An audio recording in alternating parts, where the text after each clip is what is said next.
Salutations, ladies and gentlemen, the Knife Raven here, back again with another video, and in today's video, I'm just going to be taking a look at a knife I discussed a couple years back, and it's a pretty interesting little one.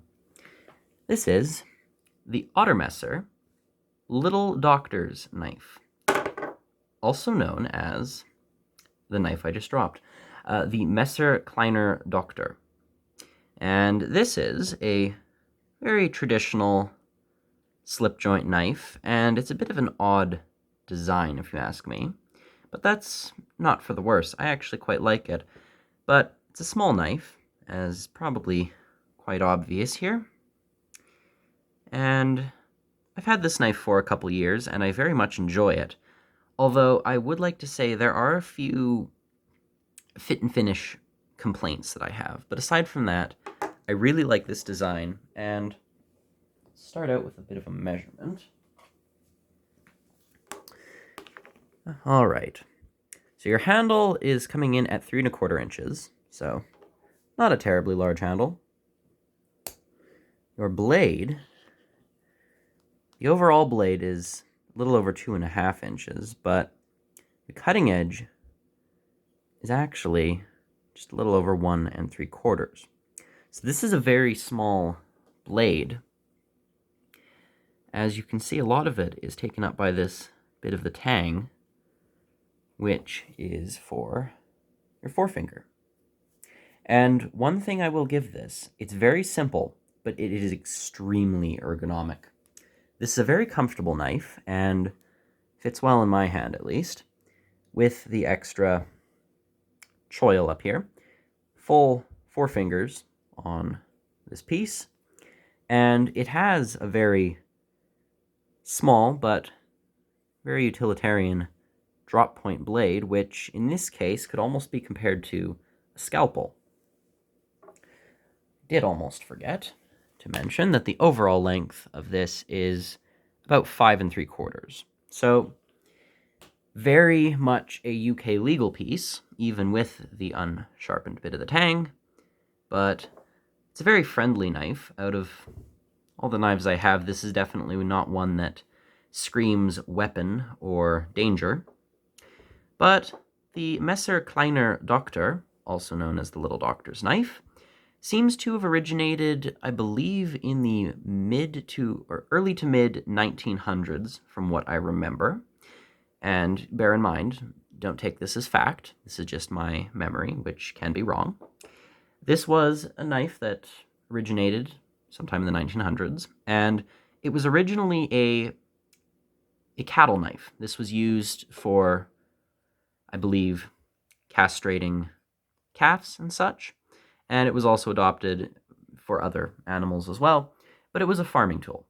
Could be compared to a Stockman's knife, albeit smaller and featuring only 1 blade as opposed to 3, but the general purpose of this was to be used as a castrating blade, but its utility quickly became known as very good for precise work. And that is very much true. With such a small blade, honed to a very nice little edge, you have a very precise knife for various tasks that may require a bit more care than just a simple broad stroke. Now, this was adopted by veterinarians, and it became a knife used in various surgical procedures and such, and I believe that's where it got its name. The Little Doctor's Knife, and, well, pets are generally smaller than humans, so therefore, the Little Doctor's Knife. Unless, of course, it's referring to the size, at which point that also will remain true. But this knife started out as a tool for the farm and ended being a tool for the vet. But regardless, it is a very nice carry piece, and it fits brilliantly in the pocket. It's actually a bit thick, but its size wouldn't suggest that. Now, you've probably already seen that, and this is a bit of an interesting story, I suppose. This is not an actual gap. Now, I know that is ridiculous. Those are the most obvious gaps you could probably ever see. Yes, they are very clear and, in my opinion, rather ugly. However, this was technically my doing. Now, when this knife first arrived, and this is a complaint, Otter hadn't properly sanded down the brass for the liners. And thus, there were little bits of, I guess you could say, flecks of brass sticking up. And they were quite sharp. I actually poked myself on them. And I figured they were just little bits that had gotten lodged in between the spring and the liner, and so I tried just pulling them off. It turns out they were still attached to the liner, and they were part of the liner. And so what I essentially did is I peeled off a little bit of the brass here and here, and now what you see isn't gapping. There is no real issue between the spring and the liner. It's that this is a little bit of the top part of the brass that has been removed. So one could argue this gapping is not Otter's fault, and no, it isn't. It's my fault. But even so, there shouldn't have been any sharp brass sticking up to begin with. That was sort of like letting an unfinished knife leave the factory. You want to grind down all those edges and make sure nothing sharp is sticking up. That's kind of a no-brainer. So unfortunately, you have these ugly gaps now that aren't technically gaps, and that is my fault, and it is unfortunate. But yeah, you can see that. Holding it up to the light, nothing shines through. I should stress that. There's no way for me to prove that on the camera, but holding this up, nothing is going to be shining through here, which does prove that this knife is very well assembled. There isn't any gap between the spring and the liner, and that is a good thing. But unfortunately, there is that visual issue. But I'll stop talking about that. Centering is almost perfect. You could argue a hair to the left.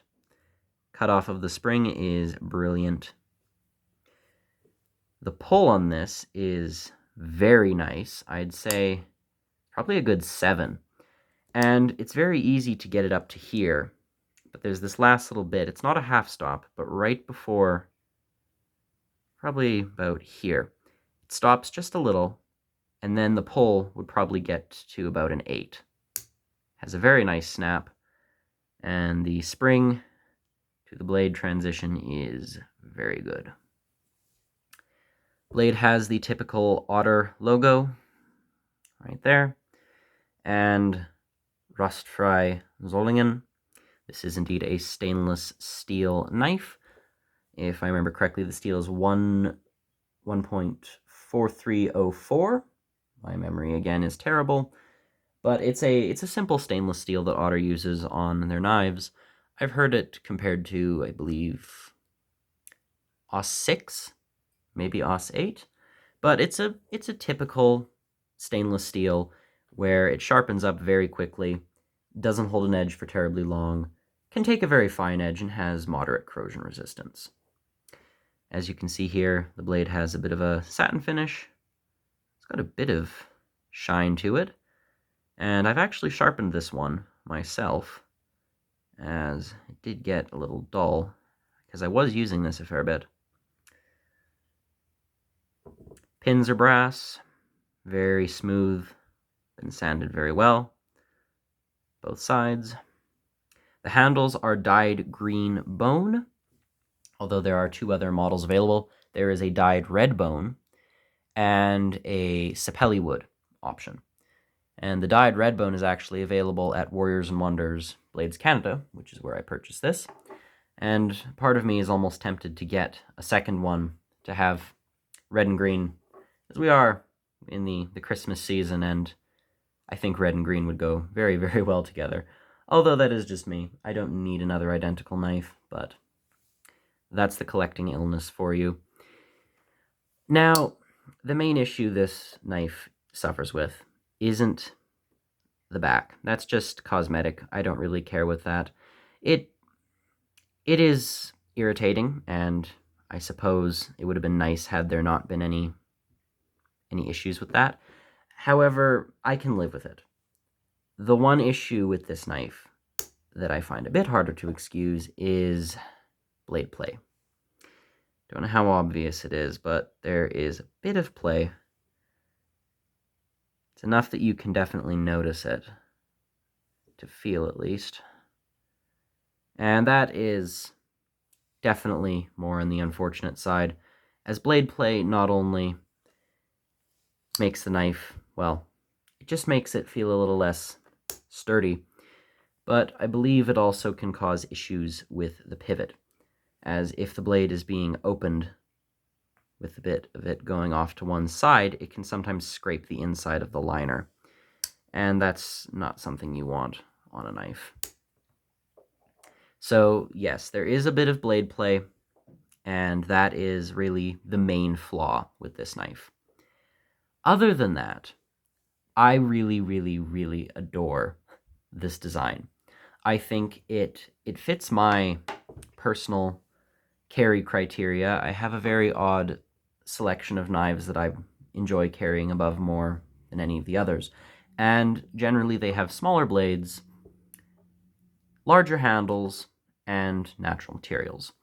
In the case of this has all three, and I'd say the Ettrick is probably the best example, but that's just me bringing the Ettrick up whenever I have the chance. But this is a very nice knife, and I really do think that if it weren't for those two issues, I would give this a 10 out of 10. There would be no questions, no debates. This is an excellent, excellent little knife. And, oh, there is also a stop pin in there. I've never had an issue with blade wrap, but nice snap too. But, again, it is not perfect by any means. The blade play is a nuisance, and that whole problem with the back is, it is unfortunate. But would I condemn the knife because of those two things? No, I wouldn't. I still think that this is an excellent knife for carry, and it would be an interesting piece to add to your collection. It looks very pretty in a simplistic way, and I personally really like it. Again, I think that the fit and finish could be better, but it is a good knife. So, there you are. There's your Messer Kleiner Doktor, or Little Doctor's knife. And I like it. I think it's good, but the fit and finish leaves a little bit to be desired. But there you are. That is the Otter Messer Little Doctor's knife, Messer Kleiner Doktor.